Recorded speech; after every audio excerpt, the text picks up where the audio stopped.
Greetings. तो आज topic है आज रात तो आपके बारे में क्या सोच रहे हैं। ठीक है, ये है आज का topic and we are going to do the reading. Yes, we got this oracle, that oracle and this tarot and यहाँ पे हम टैरो रखेंगे। ओके तो चलो सबसे पहले देखते हैं टैरो से हमें क्या रीडिंग मिलती है।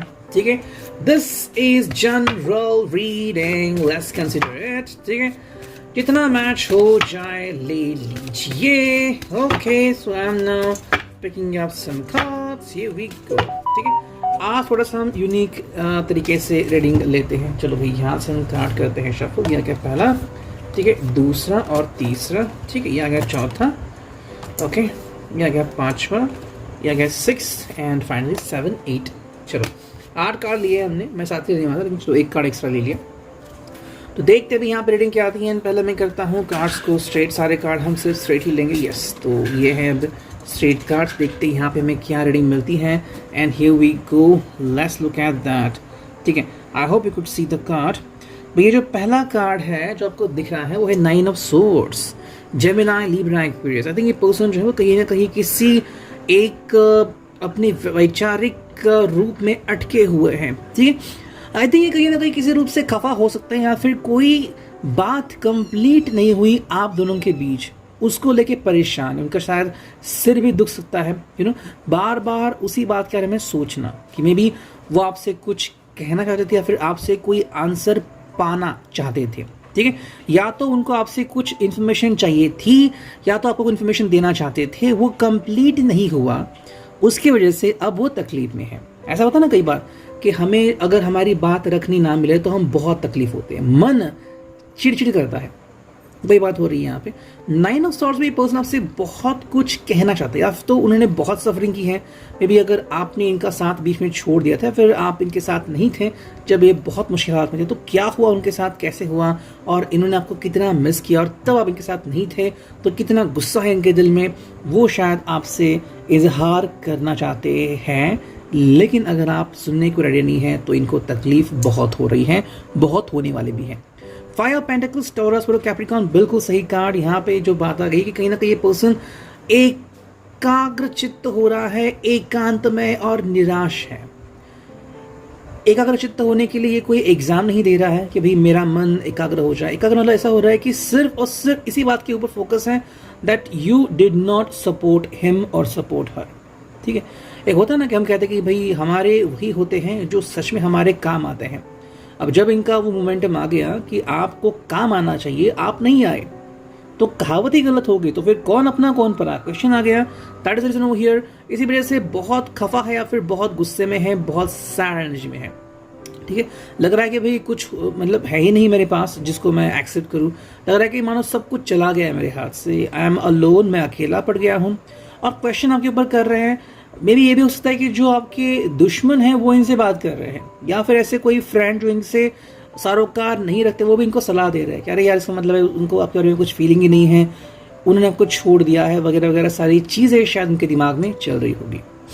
नेक्स्ट कार्ड है 2 ऑफ पेंटिकल्स, टॉरस और कैप्रिकॉर्न। ये बार बार याद कर रहे हैं कि भाई कैसे आप दोनों घुलते मिलते थे, बात करते थे, साथ में चाय पीते थे, खाना खाते थे। You have done so many things together. और वो क्यों? बिकॉज दोनों के अंदर एक पैशन थी, दोनों के अंदर एक लेवल थी अबाउट ऑनेस्टी। ऑनेस्टी का लेवल मैं यहाँ पे इसलिए कह रहा हूँ कि जब तक ये आपके साथ थे, जब आपके साथ थे तब आपका ही ख्याल इनके दिल में था। मैं ये कतई नहीं कहूँगा कि जैसे आपको उन्होंने ड्रॉप किया, फिर आपको अपने घर छोड़ा या फिर आपको कहीं पे कहा कि भाई आप अभी अपने घर जाओ, तो उन्होंने किसी और के बारे में नहीं सोचा। I don't say about it. लेकिन ऑनेस्टी एक हद तक उन्होंने निभाई है। हाँ, अब आपने इनको क्यों छोड़ा या फिर आप इनसे क्यों वार्तालाप नहीं कर रहे हैं या फिर करने के बावजूद ये आपसे खुश क्यों नहीं है, इसके पीछे बहुत सारी चीज़ें हो सकती है। ठीक है, आई थिंक कल ही मैंने कंप्लीट किया फैमिली मैन द सीरीज 2। उसमें दिखाया गया है कि मनोज वाजपेयी और उसकी जो बीवी हैं, उन दोनों के बीच तकरार शुरू होती है। रीज़न सिर्फ मनोज वाजपेयी की प्रेजेंस ना होना नहीं होती, बल्कि कुछ और भी होता है। और वो क्या है वो बहुत अच्छे से दिखाया है। तो झुलस रही है वो भी और झुलस रहा है मनोज वाजपेयी भी। ठीक है, बिल्कुल वैसी हालत कहीं ना कहीं हम यहाँ पे देख सकते हैं।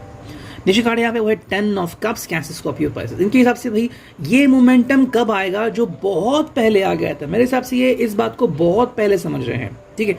बहुत पहले का मतलब है कि मे बी 1 साल पहले, 2 साल पहले, या फिर जब आप मिले थे, शायद जब आप सेलिब्रेट कर रहे थे एक साथ किसी पार्टी में, या फिर कि भाई आपका बर्थडे था, या फिर कहीं आपसे मिले थे कि भाई सब लोग खुश है। ये उनके हिसाब से बहुत पहले थे। फिर अगर आप शादीशुदा हैं तो मे बी आपकी मैरिड लाइफ तब क्या थी, अभी की वो बात बिल्कुल नहीं कर रहे हैं। तो ये यूँ बयां कर रहे हैं कि अगर 2 महीने की बात को तो भाई उसको 2 साल हो गए हैं, ठीक है। तो इतना बड़ा गैप यहाँ पे वो लगा रहे हैं। शायद इनको इनके हिसाब से आप आजकल उनकी कोई कही बात मानते ही नहीं हो, ठीक है।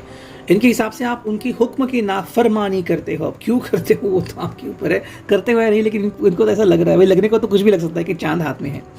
नेक्स्ट कार्ड है 8 ऑफ पेंटिकल्स। ये भाई सोच रहे हैं कि चलो भाई अगर कोई नहीं है तो मैं फिर अपने ही काम में बिजी रहता हूँ, ठीक है। ऐसे भी कुछ लोग होते हैं जो सिर्फ फैमिली मिसिंग है, वही बात यहाँ पे हमें देखने को मिलती है।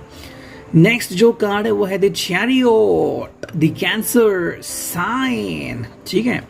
कैंसर साइन का मतलब क्या आ रहा है यहाँ पे, कहीं ना कहीं पे ये पर्सन आपसे कहना चाह रहा है कि भाई क्या हो रहा है यहाँ पे, राइट, क्या हो रहा है। देखो इनके हिसाब से वो आपसे जुदा भी होना चाहते हैं और आपके करीब भी आना चाहते हैं, दोनों चीज़ें साथ में हैं। जुदाई मतलब ये नहीं कि भी हमेशा के लिए, लेकिन हाँ अगर आप उनको वो नहीं दे रहे हो जो इनको चाहिए, वो कोई भी डिमांड हो सकती है आपके करीब आने से लेके इमोशनल, सेक्सुअल, सेंशुअल, कोई भी डिमांड जो आपके सामने रख रहे हो और आप अगर उसको कंप्लीट नहीं कर रहे हो, ठीक है, तो मे बी आपसे दूर जाना फिर करीब आना, मतलब जो रिवर्स साइकोलॉजी होती है कि भाई कैसे एक दूसरे को करीब लाए, फिर कैसे मैनिपुलेट करे, वो बात कहीं ना कहीं यहाँ पे हो रही है। नेक्स्ट कार्ड है 6 ऑफ वॉन्ड्स। आई थिंक ये पर्सन विक्ट्री चाहता है, मतलब ये इस पर्सन ये इस रिश्ते को गेम समझ रहा है। जैसे कि आई थिंक जो मैंने सुना था कि पबजी में आपको या फिर किसी गेम में आपको कुछ मिलता है एट द एंड, वो वर्चुअल गिफ्ट होता है कि कुछ नहीं होता, वैसे ही यहाँ पे इनके सबसे बस जीतना चाहिए। तो ये कब जीतेंगे, यहाँ पे प्यार बहुत कम दिख रहा है। तो कहीं ना कहीं ये इस रिश्ते को अभी हार जीत पर लेके आए हैं कि मेरा ही कहना आपको मानना होगा, वरना मैं मैनिपुलेट हो गया, और अगर आपने इनका कहना माना तो आप मैनिपुलेट हो गए, जो इनके लिए सही होगा। समझ रहे हैं आप। तो ये बिल्कुल भी हारना नहीं चाहते।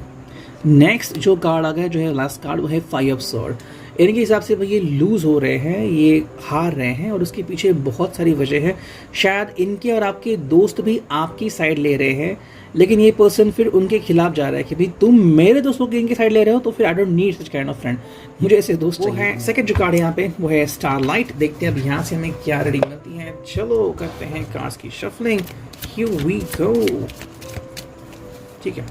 1 2 3, एक और कार्ड लेते हैं 4, दैट्स इट। 4 कार्ड आ गए, देखते हैं क्या रेडी है। देखो पहला जो कार्ड है वो इंस्पायर, ठीक है। I hope you could see that, the first card, ठीक है। ये पहला card inspire. Today is a fire inside you burning brighter than the sun, there is a fire inside you, ठीक है। मतलब कि भाई अंदर से जल रहे हैं, रूह कांप रही है इनकी, या तो आपसे कुछ कहना चाहते हैं या फिर नहीं कहना चाहते। हाँ, किसी के लिए शायद ये रिश्ता बिल्कुल टूटने के कगार पर है, ठीक है। लेकिन मैं बस आपको इतना कहूँगा कि भाई आपको ये देखना है कि आपका स्वाभिमान किसी भी हालत में हर्ट नहीं होना चाहिए। जिस पल आपने अपने स्वाभिमान को त्याग दिया, फिर चाहे आपका हस्बैंड ही क्यों ना, आपकी वाइफ क्यों ना हो, उस पल सब कुछ खत्म हो गया। फिर वो रिश्ता नहीं रहता, वो मैनिपुलेशन होता है। हस्बैंड या वाइफ नहीं रहती, वो मैनिपुलेटिव डिक्टेटर बन जाते हैं, ठीक है। सेकंड जो कार्ड यहाँ पे वो है डिस्कवर, स्पॉट न्यू अपॉर्चुनिटीज। ये पर्सन में भी बाहर भी कुछ ढूंढ रहा है, बाहर भी फन करने के मूड में हो सकता है। हालांकि डिपेंड है, फन कमाने का मतलब ये नहीं होता कि टू बी विद समवन, लेकिन हाँ शायद नाइट आउट करना या फिर दोस्तों के साथ कहीं पे जाना, घूमना, सिगरेट ड्रिंकिंग करना, ये भी हो सकता है। नेक्स्ट कार्ड है वो है इक्लिप्स, सेलिब्रेट साइकिल्स। उसके हिसाब से भाई लगातार ये चीज़ें होती रहती है, पहले प्यार, फिर तकरार, फिर प्यार, फिर तकरार, मतलब इनके हिसाब से ये चलता ही रहेगा। आई थिंक ये आपके बारे में कम और अपने बारे में ज़्यादा सोच रहे हैं, ठीक है। जो 4 कार्ड आ गया है वो है the sun, rise to the occasion. Okay, तो इस पर्सन को एक्चुअली अपनी जो सोच है वो कहीं ना कहीं पीछे छोड़नी है। इसे लग रहा है कि हाँ कहीं ना कहीं गलती कर रहा है, लेकिन एक्सेप्ट नहीं कर रहा है। इसमें फ़र्क होता है कि गलती करना और गलती एक्सेप्ट करना, दोनों में फ़र्क है, ठीक है। गलती कोई भी कर सकता है, लेकिन एक्सेप्ट कौन कर रहा है, इसके ऊपर भाई हर व्यक्ति नहीं करता ना एक्सेप्ट। इसलिए तो भाई हर व्यक्ति महान नहीं होता। जो एक्सेप्ट करता है वही महान बनता है, ठीक है। और देखते हैं फाइनली इस ओरेकल से हमें क्या रीडिंग मिलती है, ठीक है। चलो करते हैं कार्ड्स की शफलिंग, हियर वी गो। चलो देखते हैं यहाँ पे क्या कार्ड आ गए। पहला कार्ड, ठीक है, दूसरा कार्ड, तीसरा कार्ड और एक चौथा कार्ड, ठीक है।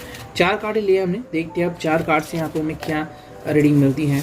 चलो मैं कार्ड्स कर लेता हूँ straight, okay, here we go. देखो 4 जो कार्ड है उसमें पहला जो कार्ड है वो है home, relax, tranquil, peaceful, composed and balanced.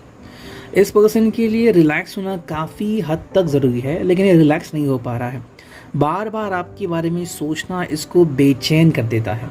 Solution बहुत सिंपल है, बात करो, तकरार करो, फाइट करनी तो फाइट करो, लड़ो, लेकिन फाइनली उस बात को कंप्लीट करो कि भाई I love you, why do you hurt me.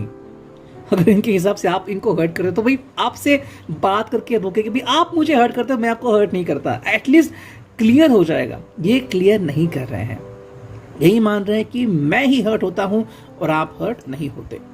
Second जो कार्ड हमें यहाँ पे दिख रहा है वो है gibberish, exhausted, strained, wearisome, fatigued and interminable. यानी कि भाई बहुत ज़्यादा थक गए हैं सोच के, अकेले पड़ चुके हैं, आपने इनका सारा साथ तोड़ दिया है, इनके दोस्त अब आपके दोस्त बन चुके हैं, अकेले पड़ गए हैं, ब्लेमिंग कर रहे हैं आपके ऊपर कि भाई आपके वजह से ये सब हो गया है, अब क्या कहें इसके बारे में। देखो होता है कभी कभी इंसान को लगता है कि मैं अकेला पड़ गया और आपको या फिर इसको संभालने वाला कोई है ही नहीं, ठीक है। एंड आई थिंक अब देखते हैं कि कौन सा और एक, चलो 4 कार्ड लिए मैंने तो 2 कार्ड आउट है। You are cute, sensitive, innocent, shy, dopey, गिरी, नॉस्टैल्जिक, टिटलेटेड, ऑकवर्ड, गूफी। इनके हिसाब से या तो आपने इनका फ़ायदा उठाया, फिर आज भी देखो या आपके बारे में चिंतन करते हैं कि आप कितने खूबसूरत हो या आप कितने हसीन हो, या आज भी इनके दिमाग में है, दिल में है, लेकिन ये नहीं सोचते हैं कि आपका दिल कितना बढ़िया है। देखो खूबसूरत हो ना, ठीक है भाई, कोई है खूबसूरत, इसका मतलब ये नहीं होता कि खूबसूरत व्यक्ति के पास खूबसूरत मन भी है। अगर आपके पास कुछ खूबसूरत मन है तो इस पर्सन ने उसे काउंट करना चाहिए, जो कि एक काउंट नहीं करता, ठीक है। और इसलिए प्रॉब्लम आती है, सिर्फ क्यूट होने से कोई फायदा नहीं होता है। अगर ये कह रहे हैं कि भाई मैं क्यूट हूँ इसलिए आप मेरे साथ हो, तो ये भी गलत होगा। अगर आपको इनका मन भाया है तो भी आप इनके साथ हो, है ना, वरना कैसे हो। एंड जो 4th कार्ड यहाँ पे आ गया है वो है whatever don't mess with me, derisive, nasty, scandalized, invaded, manipulated, force, disempowered. जैसे मैंने कहा यहाँ पे वर्ड आ गया है मैनिपुलेटेड। इनके हिसाब से आप इनको मैनिपुलेट कर रहे हो, यही मैं ही माफ़ी मांगूँ, मैं ही हमेशा पीछे झुकूँ, मैं ही हमेशा कहूँ कि भाई I am wrong and you are right, मैं हमेशा कहूँ कि भाई मैं ही गलत हूँ। तो ये आई थिंक कह रहे हैं कि हर वक्त हर बार आपने ही इनको मैनिपुलेट नहीं किया, बल्कि ये पर्सन खुद मैनिपुलेट हुए हैं, ठीक है। तो ये पर्सन के हिसाब से, आपके हिसाब से आप कहते हो कि ये पर्सन हमेशा आपको मैनिपुलेट करता रहता है, और यही कारण है कि आपका रिश्ता क्यों इस लेवल पे आ चुका है। ये सच भी हो सकता है, लेकिन ये इनकी कहीं ना कहीं मिसअंडरस्टैंडिंग भी हो सकती है। इनके हिसाब से एक्चुअली उल्टा क्या है कि आप इनको मैनिपुलेट करते हो। क्या ये सच है? यहाँ भी आपको देखना है। कहीं ना कहीं थोड़ा सा आई थिंक मुझे लग रहा है कि तकरार ज़्यादा हो रही है, या तो बहुत स्ट्रेस में ये पर्सन, या तो दिमागी संतुलन खो चुका है। भाई था reading, I hope it does not.